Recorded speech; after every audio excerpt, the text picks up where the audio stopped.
Hello friends. तो आज मैंने मार्केट आवर में लाइव मैंने ट्वीट किया था कि I have taken long position in NTPC at 359.5।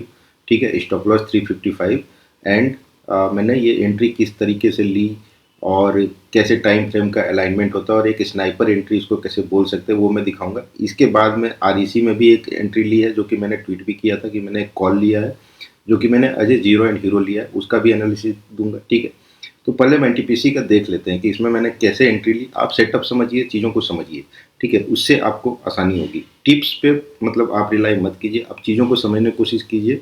ठीक है, इसमें मैं अल्गोरिदमिक अपने यूट्यूब चैनल पे अल्गोरिदमिक प्राइस स्ट्रक्चर सिखाता हूँ एंड जो आईसीटी का कंसेप्ट है लिक्विडिटी और डीलिंग रेंज बेस्ड, उसके थ्रू मैं ट्रेड करने की कोशिश करता हूँ, वही चीज़ आपको भी बताता हूँ। ठीक है, तो देखिए सबसे पहले अगर एनटीपीसी का हम चार्ट देखेंगे ना, तो मेरा एनालिसिस कैसे होता है किसी भी स्टॉक्स का वो आप समझने की कोशिश कीजिए और एंट्री कैसे मैं करता हूँ।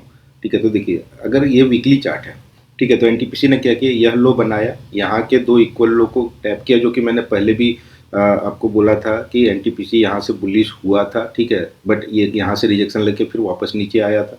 ठीक है, तो देखिए एनटीपीसी ने यह एक डीलिंग रेंज बनाया हुआ है बुलिश। ठीक है, यह एक डीलिंग रेंज बनाया हुआ है। अब एनटीपीसी का जब मैंने देखा वीकली चार्ट पे, तो ये क्या कर रहा था कि 50 डीआरटी पे आके 354.8 जिसका लेवल है, यहाँ से यह आपका रिजेक्शन ले रहा था। ठीक है, तो वही दिखा मुझे कि पिछले वीक रिजेक्शन लिया है यहाँ से एंड यहाँ पे लिक्विडिटी थी, इक्वल लोस थे, उसको टैप किया था 360 के आसपास।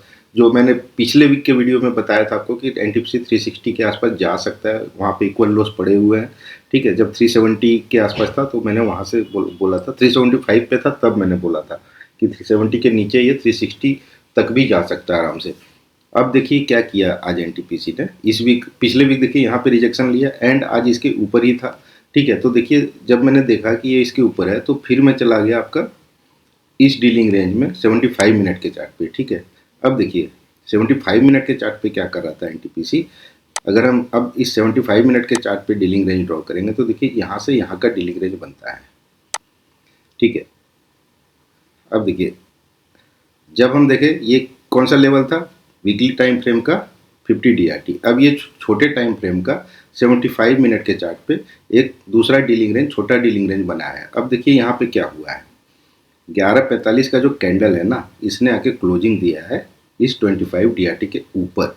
दैट मीन्स कि price is now ready to deliver price towards this levels, और ये अल्गोरिथमिक जो लेवल्स हैं इधर प्राइस आ सकता है डिलीवर करने के लिए।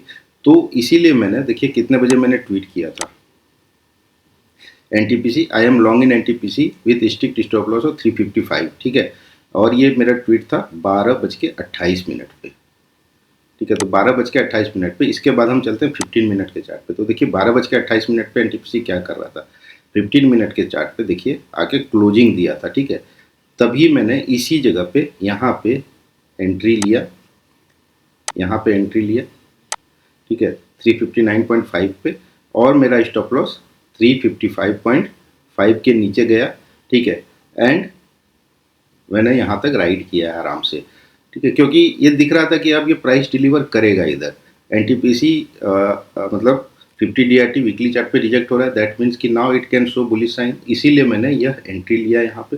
तो आप इस तरीके से देखिए टाइम फ्रेम को अलाइन कीजिए। ठीक है, एक लेवल से दूसरे लेवल पे टाइम फ्रेम पे क्या हो रहा है। ठीक है, तो उस तरीके से अलाइन कीजिए। अब देखिए एनटीपीसी ऊपर क्या कर सकता है वो मैं आपको दिखाता हूँ, एक बार वो भी देख लेते हैं कि ऊपर क्या कर सकता है। तो देखिए जब एनटीपीसी ऊपर से आया है ना नीचे, तो देखिए क्या किया है, यह एक डीलिंग रेंज बनाया है यहाँ पे। अब देखिए अगर हम देखेंगे इसका तो कहाँ तक जा सकता है यह देखिए अब ये 50 डीआरटी ऊपर जब जाएगा 367 के ऊपर। ठीक है, तो एक छोटा सा रेजिस्टेंस यहाँ पे ये हडल पा सकता है, क्योंकि ये एक बियरिश फेयर वैल्यू गैप है 75 मिनट के चार्ट पे। अगर इसको रन कर दिया तो एनटीपीसी आपका सीधा फिर से मतलब 75 डीआरटी जिसका लेवल है 375 और कैन टैप दिस, आपका ये जो हाई है 381, इसको भी टैप कर सकता है। अपार्ट फ्रॉम दैट यहाँ का हाई जो है ना, यहाँ का हाई देखिए इस हाई ने प्रोटेक्ट किया है और यहाँ के हाई को इस हाई ने प्रोटेक्ट किया है। अपार्ट फ्रॉम दैट यहाँ की लिक्विडिटी लेके आया था, तो इसका मतलब है कि यह जो जोन है ना पूरा, यह जो जोन है पूरा इसके ऊपर यहाँ पे रेस्टिंग लिक्विडिटी है। ठीक है, जिसका हाई है 383.5।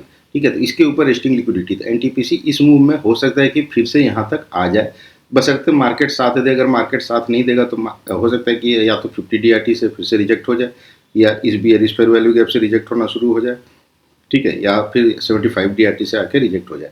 ठीक है, तो देखते हैं एनटीपीसी क्या करेगा। इन लेवल्स पे आके हमें बताएगा। जैसे सपोज यहीं से रिजेक्ट होगा ना, तो कल फिर 15 मिनट के चार्ट पे या 5 मिनट के चार्ट पे यहाँ पे सेल मॉडल बनाएगा ये, और अदरवाइज ये इसके ऊपर खुल के फिर से यहाँ तक डिलीवर हो जाए कल ही, कोई बड़ी बात नहीं है। ठीक है, तो देखते हैं कि मार्केट क्या कर सकता है इसमें एनटीपीसी में। जो मुझे लग रहा है कि मार्केट अब थोड़ा सा बुलिश होने का कोशिश कर रहा है, ये मैं आपको अपने निफ्टी वाले वीडियो में डालूंगा, अभी बताऊंगा, ठीक है, कैसे हो रहा है। एंड अब देख लेते हैं आरईसी का चार्ट, उसमें भी मैंने एंट्री लिया है, वो मैं आपको दिखा दूंगा कैसे लिया है। तो पहले एनालिसिस को समझ लेते हैं।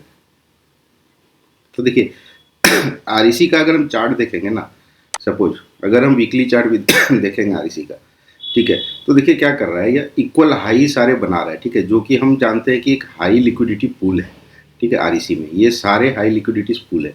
अगर हम डीलिंग रेंज इस लेटेस्ट हाई को लेंगे, ठीक है, यहाँ भी इक्वल हाई है, यहाँ भी इक्वल हाई है, ठीक है, 350 के आसपास भी इक्वल हाई है।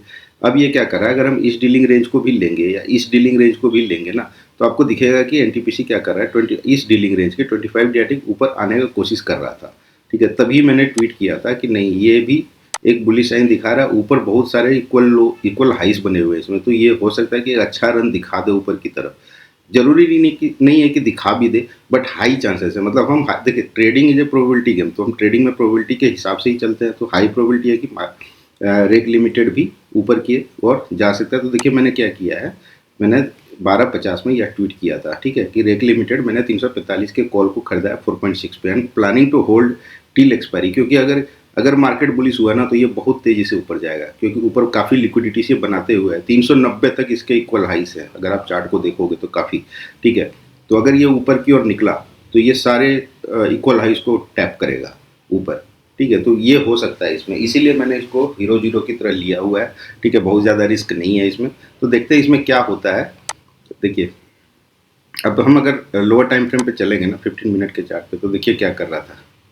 1250 का ट्वीट है ना मेरा, देखिए 1245 का कैंडल देखिए, ठीक है, ये 25 डीआरटी ऊपर आके क्लोजिंग देने की कोशिश कर रहा था, ठीक है। तो इसीलिए मैंने यहाँ पे रेक लिमिटेड में भी पोजीशन मैंने बनाया कि मुझे, मतलब मैं इसको मान के चल रहा हूँ कि ये ऊपर प्राइस डिलीवर करेगा, और जितने इक्वल हाइस हैं हायर टाइम फ्रेम पे 75 मिनट के चार्ट पे या डेली के चार्ट पे भी, वहाँ पे भी ये ऊपर जा सकता है। अपार्ट फ्रॉम दैट इसमें डेली चार्ट पे भी एक पैटर्न बना हुआ है, देखिए क्या। अब देखिए डेली चार्ट पे यह बियरिश फेयर वैल्यू गैप था, ठीक है, और इसको रन किया है, पिछले दिन इसको रन किया, मतलब फ्राइडे को रन किया है, एंड इसके कंसिक्वेंट एनक्रोचमेंट से ही आज रिजेक्शन लेके मार्केट, देखिए। तो ये क्या बता रहा है आपको, ये आप अगर हमारा फेयर वैल्यू गैप का वीडियो देखेंगे जो चैनल पे पड़ा हुआ है, उसको जाके देखिए, ठीक है। तो ये एक बहुत अच्छा पैटर्न बताता है, ये एक अच्छा रन भी दे सकता है, ठीक है। तो हम देखेंगे अगर इसमें मान लीजिए 320 या इसके नीचे फिर वापस आ जाता है, क्लोजिंग देता है डेली बेसिस पे, तो हम निकल जाएंगे 320 के नीचे, और अदरवाइज हम कैरी करेंगे, क्योंकि हाई चांसेस हैं कि ये रन करेगा, ठीक है। तो स्टॉप लॉस तो हमेशा लगाइए, जैसे एनटीपीसी मैंने 355 का स्टॉप लॉस लगाया हुआ है। अगर आप कॉल भी खरीदे हुए हैं तो अगर 355 के नीचे आ जाता था, कॉल काट लीजिए, जो भी आपका नुकसान हो रहा है उसमें, ठीक है। तो इस तरीके से आपको स्टॉप लॉस लगाना पड़ेगा।